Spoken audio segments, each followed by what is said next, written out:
Hey everyone, welcome to the How to Vegan podcast, or welcome back to the How to Vegan podcast. If this is your first time listening, as always, I'm so glad you're here. Really, really, really glad that I'm finally back. It has been more than a year, maybe right around a year since I released an actual episode. And oh my gosh, I miss it so much. I miss you guys. I miss connecting with you guys. I miss putting out episodes, and it just feels good to be back. Thank you for being patient with me while I took quite a long extended break to be with my new baby, who is now 2.5 years old. So I took a decently long break, and I'm going to be back for a few more episodes, and then I'm going to probably take a little bit of a break again because, drum roll, I haven't announced this anywhere yet on social media or anything, but I'm pregnant again.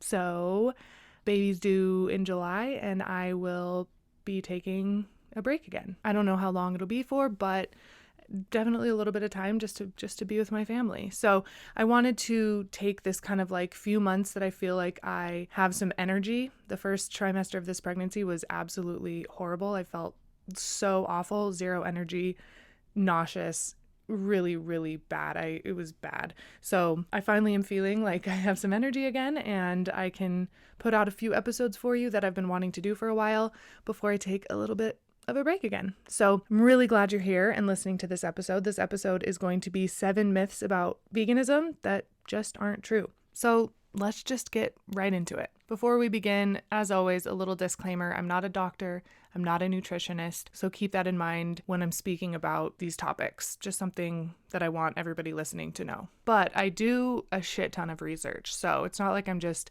coming at you with random facts that I kind of made up. I do a lot of research. This stuff is legit, but I just want you to know that I'm not an actual doctor or nutritionist.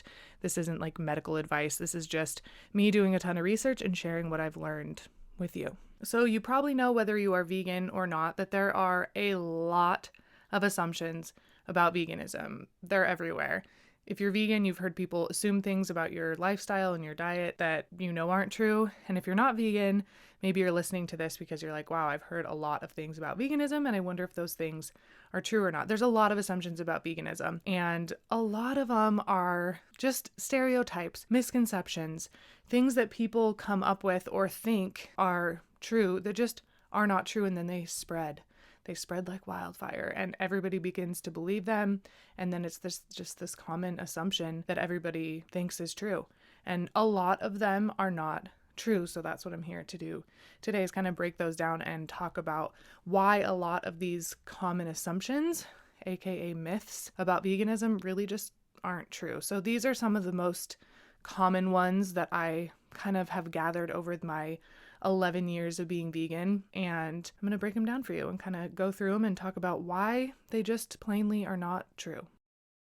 Are you looking to cut back on your coffee intake, or maybe even cut it out altogether? Look no further than Dandy Blend. Dandy Blend is a caffeine-free herbal beverage and coffee alternative made of only 4 ingredients, and it's incredible, y'all. I got hooked on it a while back, and now that I'm pregnant, I'm drinking it on the regular and absolutely loving it. Dandy Blend has no caffeine, acidity, or bitterness. It's rich, smooth, and full-bodied. You simply dissolve a teaspoon or so of the Dandy Blend powder with any kind of liquid at any temperature, and you have yourself a coffee alternative that still feels like coffee and tastes amazing. Plus, it won't give you the jitters. If you want to try Dandy Blend for yourself, click the link in the description for 5% off plus free shipping on orders of more than $60.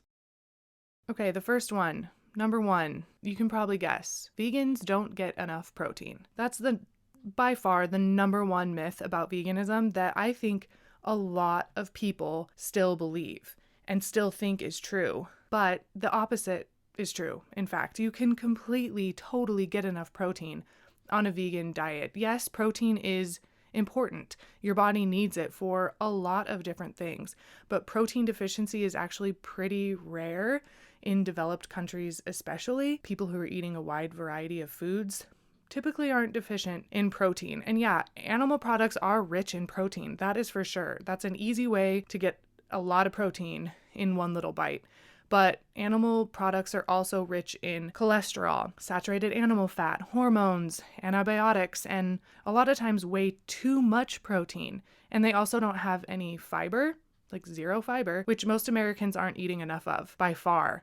Like only 5% of Americans are getting the fiber that their body needs. And not to mention the absolutely horrible practices that occur on factory farms to bring these animal products to your plate so that you can get the protein that you think you need from these animal products. I think a lot of people think that the more protein, the better. That's kind of been put out there. Protein is so important and you got to get a ton of it. Your body needs it. While that is true, your body does need it. You don't need as much protein as you probably think you do. The protein myth, thinking that you need a lot of protein and that you need to get it only from animals, is fueled by big food, big ag, and industrial agriculture interests who spend millions upon millions of dollars spreading the lie that we need protein from animals to survive, but this lie is actually killing us because excess protein is linked to the onset of a variety of diseases such as osteoporosis, cancer, and heart disease.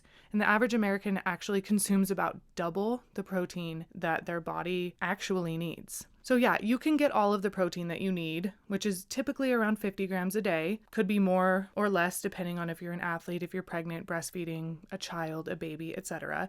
But most adults need around 50 grams of protein a day, and you can get all of that you need from plants. It's actually pretty easy to do as long as you're eating a wide variety of plant-based foods. Some good sources of vegan protein are things like nuts and seeds and nut and seed butters, tofu, soy, tempeh, beans and legumes, including things like chickpea noodles, vegan meat, nutritional yeast, and if you need to or want to for some extra protein, you can even include some protein powders in your diet. There's lots of different ways to get protein. Everything has some amount of protein in it.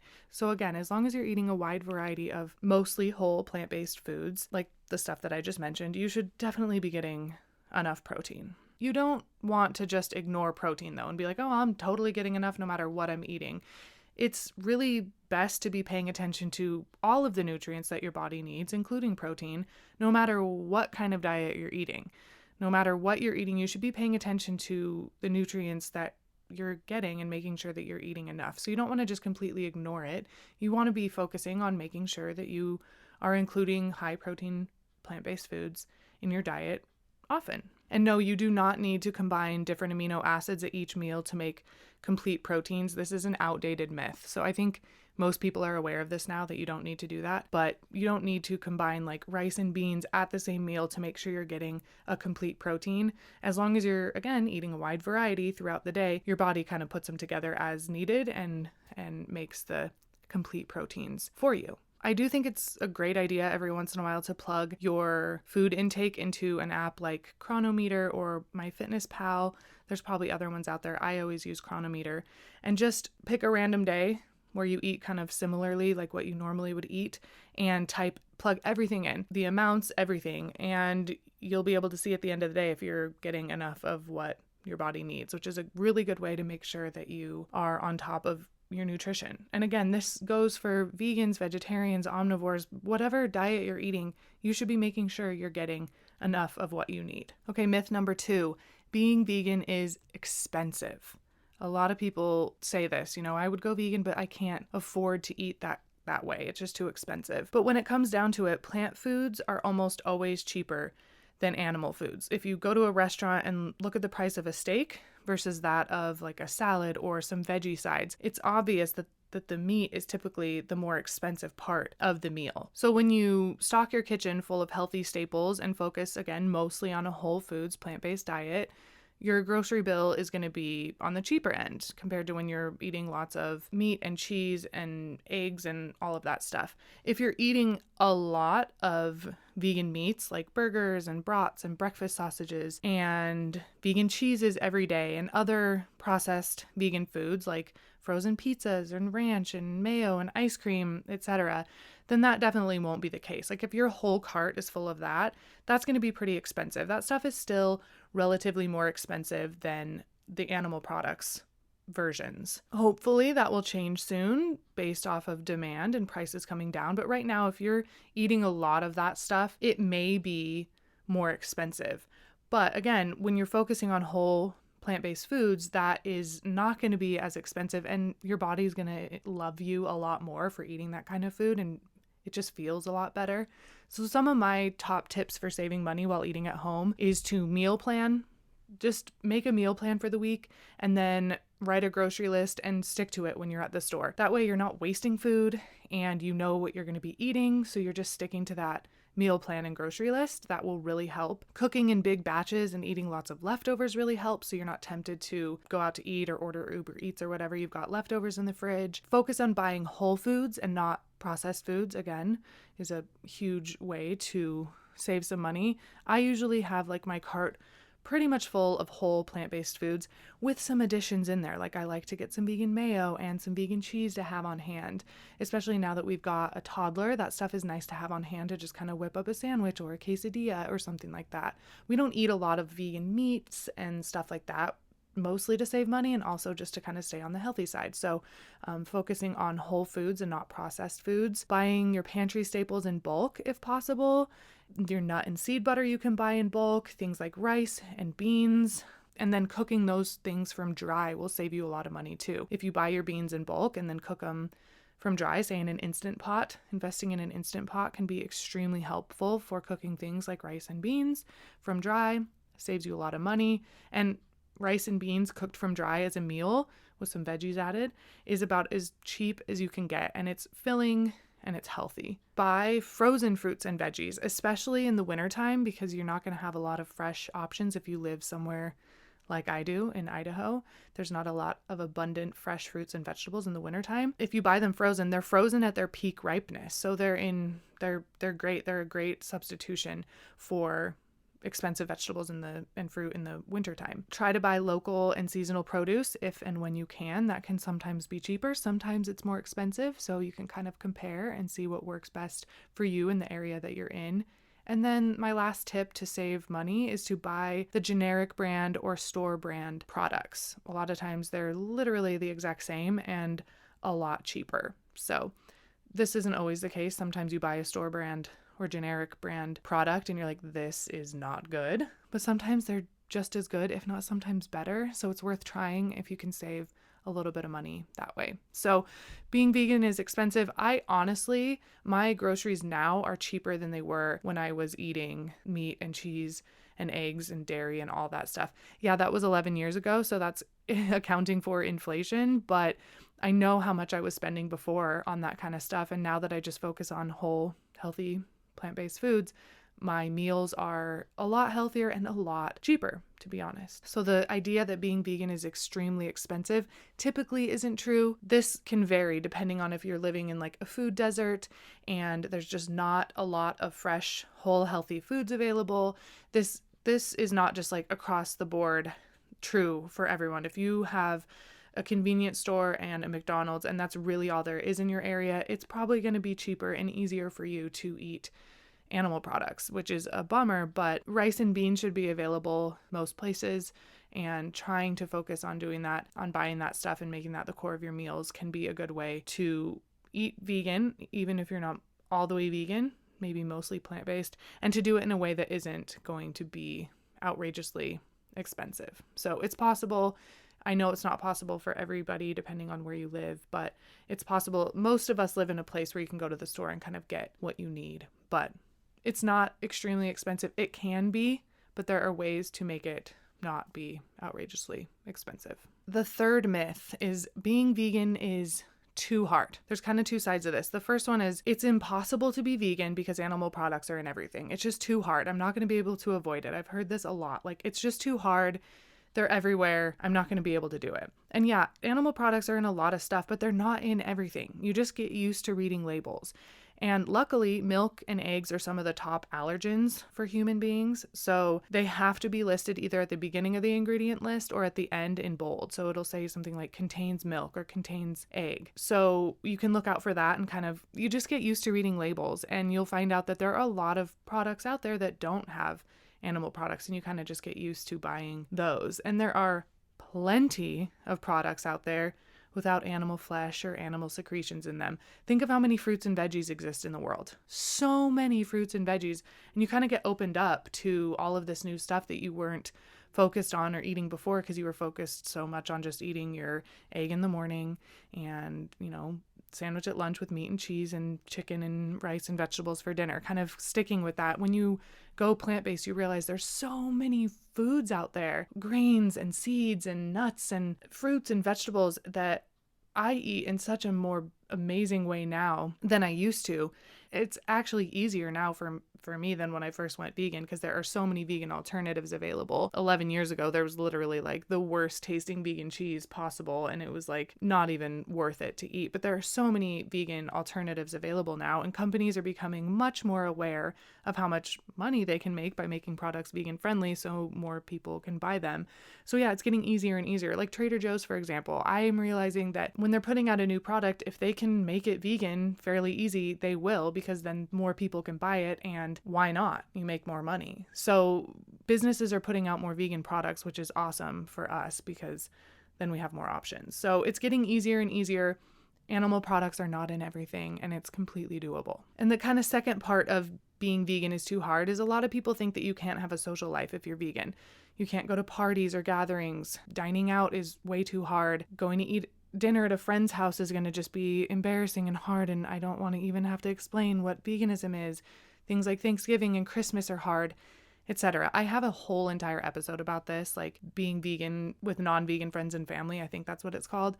And although all of this might feel like it's true at first, and maybe it will be true for you at first, I know it is for a lot of vegans, that it's hard. The socialization is a hard part. But if you know why you want to be vegan, whether it's for your health, for the animals, for the environment, for all three, then the adjustment on your part, and typically on your friends and family's part, usually happens pretty quickly. Like at first it's an adjustment for sure, but people adjust and you adjust and you get used to it. Some tips for you for dealing with kind of socializing is no matter where you're going, whether it's like a party, a gathering, etc., bring a vegan dish that fills you up. So even if there's nothing else that's vegan, hopefully there will be, but even if there's nothing else that is, you can just eat what you brought and everyone can try the delicious dish that you brought as well. But that way you know, like, okay, I at least have this I can eat.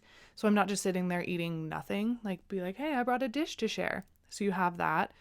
Another tip is to give your guests or your hosts some vegan meal ideas if they're interested, and if they care about you, they should be interested. They should be like, oh, okay, what is this vegan thing? Do you have any ideas of something I could bring or something I could make for when you guys come over? And that can be really helpful. Like, hey, if you're thinking of making a salad, here's some ideas for you. And then that way we can all eat it. As far as dining out, look for restaurants that have options for all eaters. So a vegan option, a vegetarian option, options for your omnivorous friends, so that you guys can all order something and not feel weird about it. Because at first it might feel kind of weird to be the vegan person in your friend group. It did for me. None of my friends were vegan when my husband and I first went vegan. Like, they all didn't get it. It took a while. And now my 6 best girlfriends are vegan, which is amazing. And everyone kind of gets it. If we're having a gathering now, most people will make vegan food because they know that everybody can eat it, which is really nice. Not all the time, because sometimes people that aren't vegan don't want vegan food, which is totally okay. But a lot of times they'll bring vegan food as well as what they're bringing. And now it's like not even a big deal, and there's tons of vegan food when we have gatherings and stuff. But at first it was kind of weird. We would just have like the one vegan dish we brought, and that's what we would eat. But we knew why we were vegan, for the animals, and that was like a strong enough reason to just power through and just, we knew why we were doing it, and we just did it. And your friends and family, like I'm saying, will legit get used to it. Typically. Not for everybody, but typically. And who knows, like I said, maybe they'll even go vegan someday too, especially once they realize how delicious and satisfying the food is. A lot of times it'll be like, oh, I brought this vegan dish, and people will try it and be like, what? This is vegan? This is so good. Like, okay, maybe this isn't as weird as I thought it was. So the idea that being vegan is too hard can be true and might be true, but if you know your reason for doing it and you are doing it in a way that feels good for you, whether that's transitioning slowly, whether that's just all in overnight, it doesn't have to be hard. And there are tons of resources out there, including this podcast, where I have lots of episodes walking you through pretty much how to go vegan, like the title of the podcast. There are so many resources out there these days, especially much more than when I went vegan, that can help walk you through the process. So it doesn't have to be too hard. That's kind of a myth that I think is just maybe sometimes people kind of being a little bit lazy about it and being like, meh, it's too hard. I'm just not even going to try. So if you really are interested and want to try, it's possible and it's amazing. I'm telling you, it really is amazing. Okay, quick little break to talk about our sponsor, Holier. Holier offers clean, plant-based nutrition essentials to help you feel your best every day. I've been taking their multivitamin for years now, and if y'all have listened to the podcast before, you've probably heard me rave about them. They're formulated specifically for people who eat a vegan, vegetarian, or plant-based diet. So you're getting exactly what you need to fill in any gaps that might exist in your diet, including nutrients like vitamin B12, vitamin D, and omega-3s. Each daily dose is infused with a delicious citrus taste, which makes them so easy to take. Plus, they use a sustainable packaging system with glass bottles and compostable refills. They're also third-party tested, non-GMO, and made in the USA. And y'all, Holier recently launched a nutritional yeast that's super nutritious and tastes amazing. They include gut health supporting prebiotics and probiotics, along with vitamin D and B vitamins. They even have a delicious spicy flavor blend, which is so good. If you want to try their multi for vegans or their new nooch, then click the link in the description or head to liveholier.com. That's livewholier.com and use the code GOVEGAN to get 20% off if you're a first-time customer.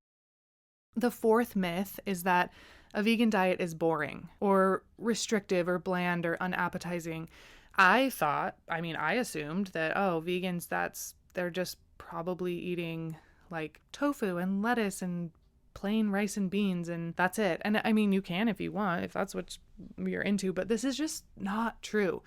A lot of people worry that when they go vegan, they're going to have to give up all of their favorite dishes and that it's going to be really restrictive and that their food isn't even going to taste good and it's going to be so boring. But in reality, being vegan actually opens us up to a lot of new dishes that never really were in our experience before. I kind of touched on this earlier that, you kind of stick to your diet when you're eating an omnivorous diet, maybe what you grew up with or what you got used to. But there are so many things out there that I never even knew existed until I went vegan, and combinations of flavors. And it's just so much more flavorful and so much more exciting. I think it's so much more exciting and not boring and not restrictive or bland or unappetizing. For me, the opposite has been true. It takes some time. It can take some time to figure that out and to understand all there is out there and how to combine it and everything. But there's recipes out there. Follow some amazing Instagram accounts. There's so many vegan Instagram accounts out there and YouTube channels that make you realize I don't have to give up my favorite dishes. I just have to learn how to veganize them. And it's actually pretty easy and they're amazing and taste pretty much the same. Different maybe, but really similar and new and exciting and not boring. I pretty much eat whatever I'm craving. Like if I'm like, ooh, I want a Reuben, let's have that on the menu this week. It's totally doable. And there's so many different ways to do it. There's so many different ways to make like the meat part of it, whether it's out of mushrooms or out of vegan meat. Like there's so many options that it's not just your standard Reuben, here we go. Like you can play around with it until you find something that you like. And it's so fun to experiment. And it's just, for me, the opposite of those things that this myth is focusing on. There's a vegan version for pretty much everything, or you can figure out how to make it, and it's really fun, especially if you like to cook. I absolutely love to cook. It's like my therapy. It's my favorite thing to do. And even if you don't, there are so many recipes out there that you can just follow. And it's so satisfying. Like, I think a lot of people also think that a vegan diet isn't going to be satisfying, that you're going to be hungry all the time, and that you're not going to be able to get enough calories and you're just eating all the time. And yeah, I think a lot of people go vegan and are eating like salads and not enough food. And if you're doing that, you're going to be tired. You're not going to have energy. You're going to feel not good at all. So if you're eating that kind of stuff and not focusing on really filling yourself up with foods that make you feel amazing, then you might not be satisfied. But it is so satisfying. There are so many things that you can eat and that fill you up and just are amazing. And I feel way more satisfied than when I was eating an omnivorous diet. I find that I can eat a much bigger volume of food and not have to worry about consuming too many calories for what my body needs that day, because I load up on things like oats and rice and potatoes and kind of those things as my basis of my meals. And then you can kind of load up your veggies and your fruits as much as you want, add some sauces, and just make your delicious meals that are extremely satisfying and make you feel great as well. So the myth that a vegan diet is boring is just absolutely not true. Again, it can be. A lot of these myths, it's like, yes, this could be true. As with anything, it could be true. But once you like get into the groove and figure out what works for you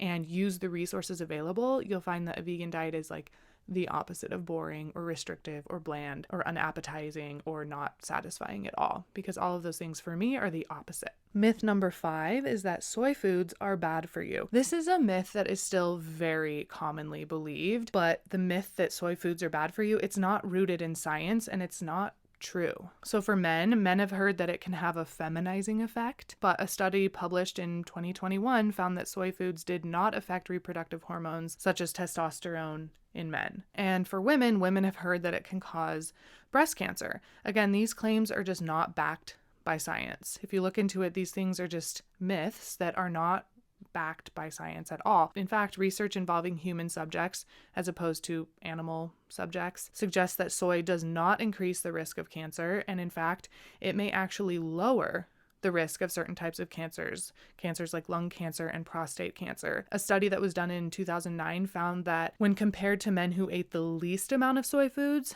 men who ate the most amount of soy foods had a 26% lower risk of prostate cancer. It's also been shown that cultures that eat a lot of soy foods have lower risks of breast cancer. And because of that, all of the major cancer organizations have removed cautions of soy from their statements. So this used to be a myth that people truly believed, and it's just not true. There are actually a lot of benefits to eating soy. Research suggests that soy may be protective against heart disease, and studies have shown that soy foods can lower your cholesterol.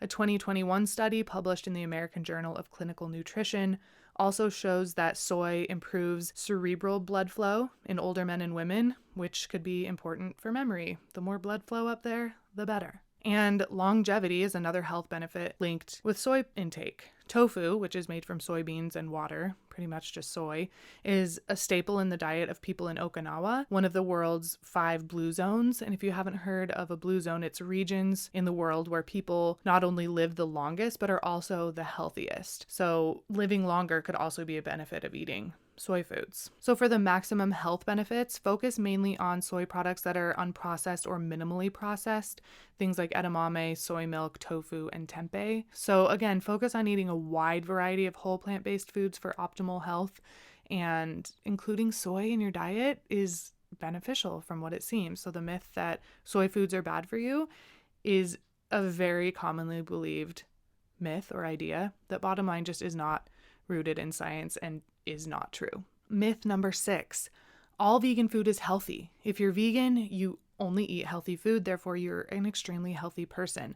Not true. There are a lot of unhealthy vegan foods. I know some vegans personally who literally only eat quote unquote unhealthy vegan foods, like just extremely processed vegan foods, and to each their own. Like if that's what you want to do and that feels good for you, that's your choice. It does not make me feel good, and I don't live a very productive life when I'm eating only processed vegan foods or quote unquote unhealthy vegan foods. There are so many vegan fast food options now that truly aren't like the healthiest option. I have an episode about this though, if you're interested in like vegan fast food options. So if you're out and about and need something, I have an episode that kind of walks you through the options. I do need to do an updated version though, because that was a while ago, and now there are even more fast food options, because every once in a while you just either are craving something like that, you need to stop and get something quickly, you're on a road trip, whatever. So every once in a while, or whatever feels good for you, is, I think, okay. Again, I'm not a nutritionist, so don't take my word for anything. Do what feels best for you. But for example, if you ate like 2 chocolate chip cookies for breakfast, an Impossible Whopper from Burger King with fries and a Coke for lunch, 5 Beyond avocado tacos from Del Taco with a bag of Doritos and some more fries for dinner, and a pint of ice cream, like coconut milk ice cream for dessert, which sounds fucking amazing, by the way. Like I want to have a day where I just eat like that, which sounds great, but I would feel absolutely awful. That clearly isn't the most healthy for your body. Like, your body isn't going to love you very much if you're eating that every day. So you just aren't going to get the nutrients that you need when you eat that way every day. But that just goes to show that, like, not all vegan food is healthy. Potato chips are vegan, fries are vegan, Oreos are vegan. There's so many things out there that are vegan that aren't healthy. So the myth that I think a lot of people think, like, oh, you're vegan, you must be so healthy. Well, that can be true. A lot of people who are vegan do focus on their health and are focused on eating a really healthy plant-based diet, focused on whole foods. It's not 100% of the time true. And not even for those people who eat that way most of the time, Not all vegan food is healthy. So that's a myth that just isn't true. And the seventh and final myth is that needing to supplement proves that a plant-based diet is nutritionally deficient, so it's just pointless to even be vegan. Yes, it is true that vegans do need to supplement, but to be honest, most people should probably be supplementing their diet with some things. There are nutrients that vegans should be especially aware of, and those are things like vitamin B12, vitamin D, omega-3s. So let's start with vitamin B12, because this is the number one reason why I hear people being like, well, you have to take a B12 supplement, therefore, like, being vegan is not a natural thing, and, like, I'm just not even going to do it then. But vitamin B12 is produced by bacteria. It's not produced by animals, and it's not even produced by plants. And in the past, vitamin B12 from bacteria was naturally and more reliably present in plant foods.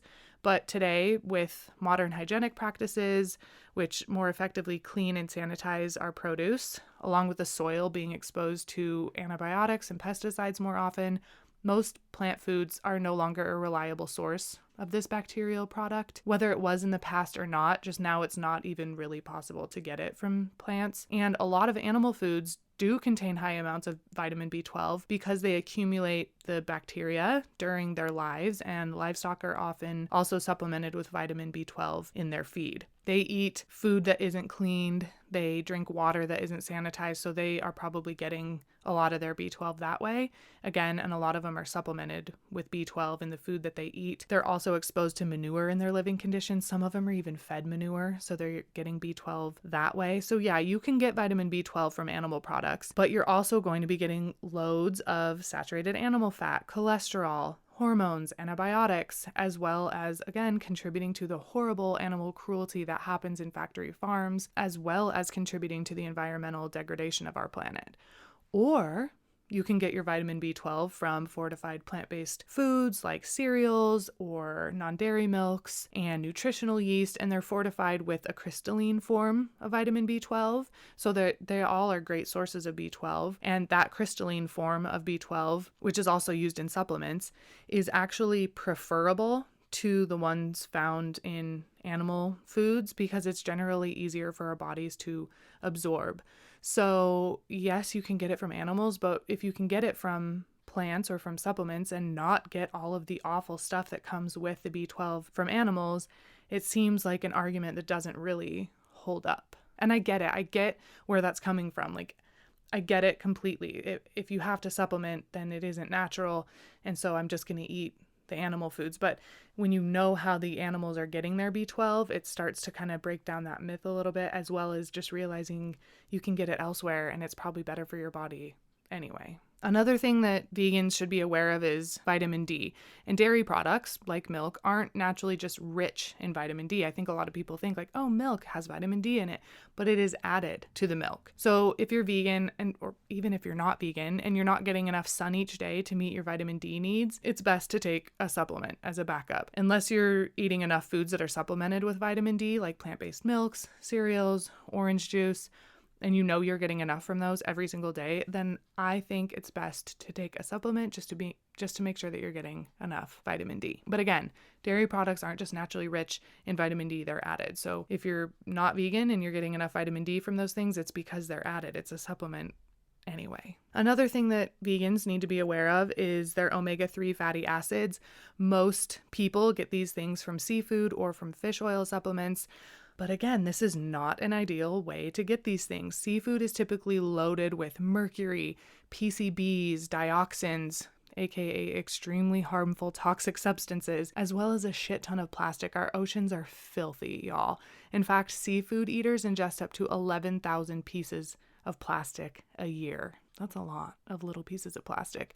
Plus, these sea creatures that people consume are just getting their omega-3s from the algae they eat. So by cutting out the middleman, or the middle fish, we can just take an algae supplement and not harm the fish or our environment or our bodies. You can also focus on eating foods that are rich in ALA, which is the precursor to DHA and EPA, which are the omega-3s that people who don't eat seafood can be low in. So you can eat things like chia seeds, flax seeds, hemp seeds, walnuts. Those should be included in your diet every day, I think. But the conversion of the ALA in those things to DHA and EPA, to the omega-3s that most people are getting from their seafood, can be pretty low. So I think it's best to just take a supplement just to make sure that you're getting enough. And the last nutrient that I think people think that if vegans can't get on a vegan diet is calcium. Most people get their calcium from milk and other dairy products, but you can definitely get enough calcium on a plant-based diet. If you're eating things like dark leafy greens, soy foods like edamame, tofu, tempeh, fortified soy milk, lentils, beans, nuts, seeds. There's some seaweeds that have calcium in them. Eating a wide variety of plant-based foods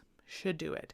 And if for some reason you think you aren't getting enough, or you plug your intake into Chronometer and you're not getting enough, you can totally take a supplement as a backup. Just try not to take it with any other supplements or with your other food like iron and zinc rich foods, because it can interfere with absorption. So just be aware to kind of take it separate from your other supplements. And regardless of whether or not humans were intended to eat strict plant-based diets, the point is that we no longer need to eat animals to survive. And it seems like it may be more beneficial to our health to get these nutrients elsewhere, from plants or from supplements. For most of human existence, meat provided a dense source of nutrients when food scarcity was one of the greatest issues for humans. But today the opposite is true. We are taking in so much food, more food than we need, at the expense of our health and our longevity. There are other factors to consider now that our ancestors did not have to consider.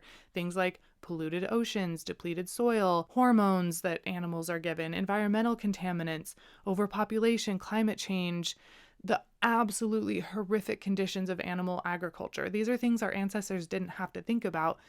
Now we should be thinking about these things, and thanks to modern innovation and an unlimited supply of nutrient-dense, for most people, easily accessible plant foods, you can get what you need without consuming animals. Even if you have to take a couple supplements, you're avoiding saturated animal fat, hormones, all the things that we talked about before. You're avoiding those and just getting what your body needs. Things aren't as they used to be, and taking that into consideration is important. So as with any diet, it's important to make sure you're getting enough of the nutrients you need. Plug your intake into Chronometer every once in a while to make sure. Get a blood test done to make sure. That's another awesome way to make sure you're getting what you need, is to take a blood test and get a full panel done and see where you might be lacking, where you might have too much. That's another amazing thing that you can do to make sure that you're good to go. But the idea that needing to supplement proves that it's just pointless to be vegan is not really like a sound argument, and a myth that just isn't really true.